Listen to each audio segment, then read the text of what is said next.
बिस्मिल्लाहिर्रहमानिर्रहीम। अस्सलाम वालेकुम नाज़रीन, मैं हूँ साकिब बशीर। सुहेल रशीद साहब हमारे साथ मौजूद हैं सुप्रीम कोर्ट से। आज हम आपको बताएंगे कि फैज़ाबाद धरना केस में जो नज़रसानी की दरख्वास्तें थी उन पर आज समाअत हुई है। तवील समाअत थी, दो जो है वो हिस्सों में ये समाअत हुई। पहले हिस्से में मुख्तसर था, जो चेयरमैन पैमरा को बुलाया बेंच ने, चीफ जस्टिस काजी फाइज ईसा, जस्टिस अतर मिनल्ला और जस्टिस अमीनुद्दीन खान, तीन रुकनी ये बेंच ये नज़रसानी दरख्वास्तों पर समाअत कर रहा है। और इसमें 11:30-12 बजे तकरीबन समाअत शुरू हुई दूसरे हिस्से में, और अभी जो है वो तकरीबन 4:30 बजे जाकर ये ख़त्म हुई है। बड़ी तवील समाअत थी।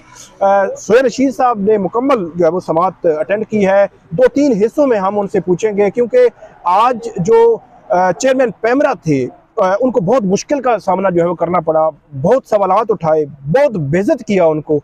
तो एक तो पोर्शन में हम सुहेल रशीद साहब से ये पूछेंगे कि किस किस की कितनी बेइज्जती हुई है, और चीफ जस्टिस का कंडक्ट उस हवाले से क्या था, या चीफ जस्टिस ने क्या कहा और क्या कहना ठीक था और क्या कहना ठीक नहीं है। दूसरे पोर्शन में हम ये बात करेंगे, बल्कि पहले पोर्शन में ही कर लेते हैं कि कौन कौन से इदारों की जो नज़रसानी दरख्वास्तें थी उन पे ऑर्डर क्या हुआ है, और फर्दर अब इस केस में क्या जो है वो होने जा रहा है। सुहेल रशीद साहब आपका बहुत शुक्रिया। इसी से शुरू करते हैं कि सुप्रीम कोर्ट ने आज ऑर्डर ऑफ द डे क्या है, क्योंकि इतनी तवील समाअत थी, पता ही नहीं चल रहा कि यार कहाँ से शुरू करें और कहाँ पे ख़त्म जो है वो। बहुत शुक्रिया साकिब साहब। आज का दिन अगर हम सम अप करें तो फैज़ाबाद धरना केस जो था, जिसके खिलाफ बुनियादी तौर पर यहाँ पे नज़रसानी केस चल रहा था, अब वो नज़रसानी केस फैज़ाबाद धरना फैसले पर अमल दरामद केस में तब्दील हो गया है। ठीक है, क्योंकि नज़रसानी की जो बुनियादी दरखास्तें थी बहुत से फ़रीक़ैन की वो आज निमटा दी गई हैं, खारिज की गई हैं। शेख रशीद अहमद की बाकी रखी गई है इसलिए कि वो अदालत के सामने मौजूद नहीं थे। इसके अलावा इलेक्शन कमीशन ने मोहलत दी है 1 महीने की कि वो तहरीक लबैक की फंडिंग से मुतालिक जो वो लिख के ले आए थे जी कि सिर्फ 15 लाख रुपए जो हैं वो निकले हैं फॉरेन फंडेड, तो वो कोई ऐसी बड़ी रकम नहीं है। उसके ऊपर और उसकी रजिस्ट्रेशन के तरीकाकार के ऊपर वो दोबारा देखने के लिए, अपना नया जवाब देने के लिए, नई रिपोर्ट देने के लिए 1 माह का वक्त मांगा है। तीसरी जो सबसे अहम चीज़ है आज की, वो अटॉर्नी जनरल ने कोर्ट के सामने ये माने हैं कि हमारी जो कमेटी हमने बनाई है फैक्ट फाइंडिंग, ठीक है, कोर्ट के सामने वो क्या माने कि कोर्ट ने उसको मुस्तरद किया पहले, ठीक है, और ये कहा है कि अगर आपने कोई इंक्वायरी करवानी थी तो कमीशन ऑफ इंक्वायरी एक्ट आपके पास मौजूद है, उसके तहत करवाते। अगर उसके तहत उसे कायम करेंगे तो उसका एक असर होगा, उसके पास पावर होगी, मजिस्ट्रेट की पावर होती है, वो पुलिस की किसी भी फोर्स की भी मदद ले सकता है। तमाम इदारे उसको मानने के पाबंद हैं। वो किसी को बुलाएगा तो उसको आना होगा, नहीं आएगा तो उसके खिलाफ कार्रवाई होगी और उसकी रिपोर्ट जो है वो पब्लिक भी होगी। तो लिहाजा आप अगर उसके तहत तो इंक्वायरी कराना चाहते हैं तो बिस्मिल्लाह, वरना हमने आपने जो अभी कमेटी बनाई है उसको हम मुस्तरद करते हैं, ये कोर्ट ने कह दिया। उसके बाद अटॉर्नी जनरल ने कहा है हाँ कमेटी थी वो मुस्तरद हो गई है, वो मुस्तरद हो गई। उस पर चीफ जस्टिस ने कहा कि हम इस पर खुश नहीं है, राजी नहीं है। तो आप बताएं, आपकी मर्जी है, आप अगर कमीशन ऑफ इंक्वायरी एक्ट के तहत कोई कमीशन बनाना चाहते हैं तो आपके ऊपर है। उस पर अटॉर्नी जनरल ने कहा है कि मैं आपको वक्त दें, तो गवर्नमेंट से मैं पूछूंगा, उन्हें एडवाइस दूंगा कि आप कमीशन ऑफ इंक्वायरी एक्ट के मुताबिक एक कमीशन तश्कील दे दें। तो अगर ये फैसला हो गया, फेडरल कैबिनेट की एक मीटिंग होगी तो मैं कोर्ट को आगाह कर दूंगा। अब अटॉर्नी जनरल को 2 हफ्ते का वक्त मिला है, इलेक्शन कमीशन को 1 माह का वक्त मिला है। अच्छा, तो बुनियादी तौर पर ये अमल दरामद की तरफ मामला चल पड़ा है। इंक्वायरी कमीशन जो है वो तश्कील होना या नहीं होना, ये अभी फेडरल गवर्नमेंट डिसाइड करेगी। फेडरल गवर्नमेंट को अटॉर्नी जनरल एडवाइस करेंगे और वो डिसाइड करेगी। मेरा ख्याल है आप सुप्रीम कोर्ट की मंशा है तो ये हो जाएगा, क्योंकि आई वाश करार दिया था फैक्ट फाइंडिंग कमेटी को सुप्रीम कोर्ट ने आज। तो अब ये मामला अमल दरामद की तरफ चल पड़ा है। अफसार आलम साहब, आज के दिन की अगर हम बात आगाज करें आप कहानी का शुरू से, तो पहले जो है ना इसमें रोल आज अफसार आलम साहब का बनता है, और यकीनन बनता है कि वो उन्होंने एक बयान अल्फी दिया अदालत के सामने। उसमें उन्होंने कहा कि फलां मुझे दबाव डालते थे उस वक्त कैमरा पर, और मैंने प्राइम मिनिस्टर को, आर्मी चीफ को, चीफ जस्टिस को आगाह भी किया, खत भी लिखे, लेकिन कोई जवाब नहीं आया। तो उसमें उन्होंने साबिक DG ISI जो उस वक्त DGC थे गालिबन, फैज हमीद, उनका नाम लिया कैटेगोरिकली और बयान अल्फिया अपना दे दिया। इस पर अदालत ने उनसे पूछा चीफ जस्टिस ने कि देखें वो यहाँ पर मौजूद नहीं है, तो आप वैसे उनका नाम लिख के ले आए हैं, तो कल अगर इंक्वायरी कमीशन बनता है और वो आपको तलब करता है तो वहाँ पर उनको क्रॉस एग्जामिनेशन का भी हक मिलेगा, जरा का भी। तो आप उसके लिए तैयार हैं? इस पे कलमा तैयबा पढ़कर कहा अफसार आलम साहब ने कि मैं इस पे तैयार हूँ और मैं वहां जाकर अपना क्रॉस एग्जामिनेशन का थोड़ा सा बता दें कि होता क्या है। क्रॉस एग्जामिनेशन ये होती है कि जब एक शख्स दूसरे के खिलाफ बयान देता है तो वो आके उसको ना उसके बयान के ऊपर ना सवालात करता है, ठीक है, ताकि वो अपने कब हुआ, कैसे हुआ, आपके पास कंक्रीट सबूत क्या है, ये चीजें कंक्रीट सबूत क्या है, तो उसके ऊपर अफसार आलम साहब ने कहा कि मैं वहां जाके दूंगा। तीसरी एंड पे जो दरखास्त की अफसार आलम साहब ने वो ये कहा कि उस कमीशन की कार्रवाई के TORs में डायरेक्शन दी जाए कि उसको लाइव मीडिया कवरेज हो। ठीक है, अदालत ने यह कहा जी कि उस पर तो मीडिया का अपना एंगल होता है, लेकिन जो कमीशन ऑफ इंक्वायरी एक्ट के तहत अगर बनेगा तो उसकी रिपोर्ट पब्लिक ही होगी। अफसार आलम साहब ने कहा कि एबटाबाद कमीशन, अहमद मीर कमीशन की रिपोर्ट्स पब्लिक नहीं हुई तो चीफ जस्टिस ने कहा कि वो अलग मामला है, उसको आप हमारे सामने ना रखें क्योंकि हमारे सामने अलग केस है, जो आता है हम उसी को सुनते हैं। तो अब उन्होंने कहा कि ये TORs अगर आपने कहने हैं फिर भी तो आप अटॉर्नी जनरल को कह दीजिए, अगर उन्होंने इसको पब्लिक करना हुआ तो वो कर देंगे मीडिया कवरेज वाला जो भी TORs हैं। अफसार आलम साहब की हद तक ये रोल मामला था। अच्छा ये बताएं सोहेल रशीद साहब, ये तो हो गया कि फेडरल गवर्नमेंट इलेक्शन कमीशन ने 1 मंथ में, या जो पैमरा है, 1 मिनट रुक जाए ना, आप साबिक चेयरमैन पैमरा थे ना अफसार आलम। अच्छा। तो मौजूदा के जिक्र के मौजूदा चेयरमैन पैमरा छोड़ के आज की कार्रवाई मुकम्मल नहीं होती, इसलिए कि जब अफसार आलम ने कहा कि मुझ पर दबाव था तो सलीम बेग साहब से पूछा गया। सलीम बेग साहब से पहले उनके वकील पे जाते हैं, AS रहमान साहब उनके वकील थे। अच्छा। ऐसे रहमान साहब तो वो मौजूद थे कमरा अदालत में। उन्होंने कहा कि आप बताएंगे अफसार आलम का बयान अल्फी आपने पढ़ा है? उन्होंने कहा जी मुझे कापी अभी मिली है, मैंने नहीं पढ़ा। इस पर चीफ जस्टिस ने शदीद बरहमी का इजहार किया, ये कोई तरीका नहीं है, ये कोई जवाब नहीं है, और उनके इस जवाब को बुनियाद बनाकर चेयरमैन पैमरा को जाती हैसियत में बुलाया गया कि वो कहाँ है। चेयरमैन पैमरा पहुंचे, उसके बाद बरहमी का जो है वो सिलसिला जारी था। बीच में बोल रहे थे, जब चेयरमैन पैमरा से मुखातिब थे चीफ जस्टिस, तो वकील बार बार बोल रहे थे। इस पर चीफ जस्टिस ने कहा कि आपको अगर बोलने का बहुत शौक है तो फिर अपना रोल सुन रहे कि आप इतने सीनियर कौंसल हैं, आपको चेयरमैन पैमरा को बताना चाहिए था कि या तो आप अदालती फैसले पर अमल करें या फिर मैं आपकी वकालत नहीं करता। तो काफ़ी बरहम थे चीफ जस्टिस। इस पर रहमान साहब ने कहा जी कि मैं विड्रा कर रहा हूँ अपना वकालतनामा और मैं जा रहा हूँ। उन्होंने अपनी वो स्टिक ली और वो कमरा अदालत से रवाना हो गए। इस पर जस्टिस अतर मिल्ला ने उनको रोकने की कोशिश की एक बार। अच्छा, वो रवाना हो गए? हाँ, रवाना हो गए। उन्होंने कहा जी मैं जा रहा हूँ। जस्टिस अतर मिल्ला ने उन्हें मुखातिब करने की कोशिश की तो चीफ ने कहा नहीं जी जाने दें इनको, ये इतने ज्यादा हमारे साथ ड्रामे किए जा रहे हैं, हर इदारा जो है ना मजाक बन के रह गया है।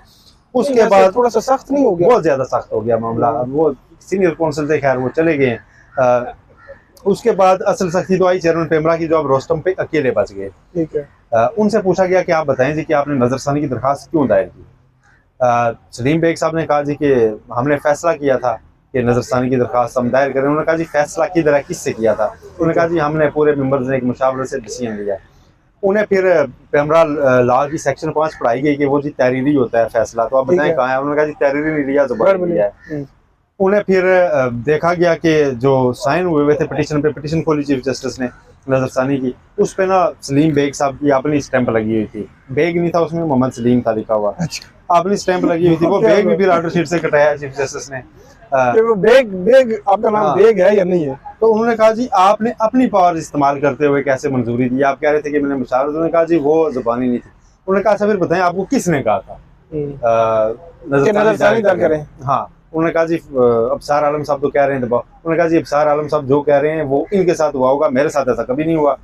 तो अच्छा, उन्होंने ये भी कह दिया हाँ कि कोई दबाव वाली बात मेरे साथ कभी दबाव नहीं है। चीफ जस्टिस ने कहा आप तो 3 हुकूमतों के पसंदीदा हैं, आपको इतना अरसा हो गया और एक्सटेंशन भी आपको दी गई है। दोबारा जस्टिस अतर मिल्ला ने कहा कि आप पे अगर कोई दबाव नहीं है, लेकिन यहाँ पे कल्चर ये है कि ओहदा छोड़ने के बाद कहा जाता है मुझ पर दबाव था।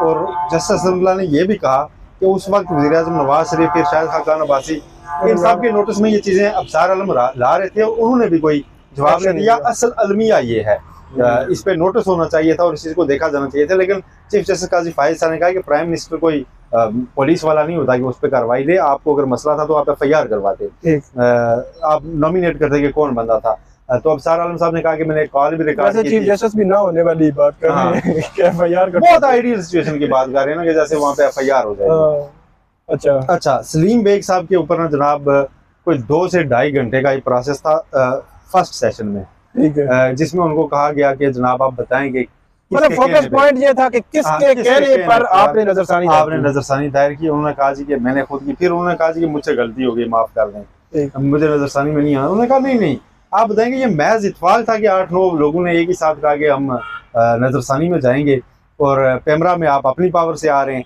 तो बताएं कि आपको कहा किसने था? यानी उनको बड़ा, फिर चीफ जस्टिस ने कहा कि आपको अल्लाह लंबी उम्र दे, लेकिन हमारी जो उम्रें हो चुकी हैं, कोई भी दिन आखिरी हो सकता है, तो एक दिन जाना तो अल्लाह के पास ही है, तो आप बताएंगे किसने कहा था? हिम्मत पकड़ें, सच बोलें, बड़ा कुछ उन्हें कहा गया। और फिर थोड़ी देर बाद किसी और वकील से मुखातब होने के बाद फिर वो उनकी तरफ आ जाते चीफ जस्टिस कि आपका कुछ ज़मीर जागा या नहीं? वो कहें जी कि नहीं, मैंने खुद एक चीज़ की थी और बस मैं वापस लेना चाहता हूँ, तो उसको आप मंजूर करें। अब सार आलम साहब ने कहा जी कि मैं अपने तजर्बे से बताता हूँ कि चेयरमैन पेमरा को या किसी इंटेलिजेंस इदारे ने कहा होगा या इंफॉर्मेशन मिनिस्ट्री ने कहा होगा, दो लोगों कहीं ना कहीं से, दो लोगों से आ सकता है। तो उस पर फिर चीफ जस्टिस ने पूछा कि आप बताइए में से किसका था, तो वो चुप हो गए। उन्होंने कहा कि जी कुछ भी नहीं था। खैर एक पूरे दिन की मशक थी एंड तक, जिसमें ऑर्डर भी लिखवाया जा रहा था। हाँ, उस वक्त भी अदालत जो है ना, बिल्कुल चीफ जस्टिस पाकिस्तान सलीम बेग साहब से चाह रहे थे कि वो कोई नाम लें कि जी फलां के कहने पर मैंने ये किया था। उन्होंने वो नाम नहीं लिया। अच्छा, और फिर ऑर्डर शीट में उनके बारे में बड़े सख्त अल्फाज लिखे गए हैं सलीम बेग से मुतालिक कि जी ये किसी और के हाथ में कठपुतली बने हुए थे। अब ये चीजें अभी स्टैब्लिश होना बाकी है, उससे पहले पता नहीं इस तरह लिखनी चाहिए या नहीं। उनके खिलाफ कोई ऑर्डर भी नहीं किया, बहुत बड़ी ऑब्जर्वेशन है। लेकिन नहीं, सलीम बेग साहब भी ना थोड़े से कुछ ज्यादा ही वो उधर निकल गए थे ना। सलीम बेग साहब गलत बयानी नहीं कर रही थी अदालत के सामने। अच्छा, पहले कहते हैं जी कि हमने मंजूरी दी थी, बाद में पता चला मंजूरी भी नहीं है। फिर उन्होंने अबसार आलम साहब ने अबसार आलम साहब से जब पूछा गया ना कि आप हमारे फैसले से किसी से रंजीदा हैं, तो उन्होंने एक पैराग्राफ 35 की निशानदेही की कि इसमें कहा गया था कि अमल दरामद नहीं किया, हमने किया था, हमने फलां चैनल को बंद किया था। तो बाद में मौजूदा चेयरमैन भी कहने लगे जी कि मुझे भी उस पैराग्राफ से मसला था। तो चीफ जस्टिस ने कहा कि आप अपनी पिटीशन खोल के देखें, उसमें तो इस पैराग्राफ का जिक्र ही नहीं है, आपने इसकी ग्राउंड ही नहीं ली हुई।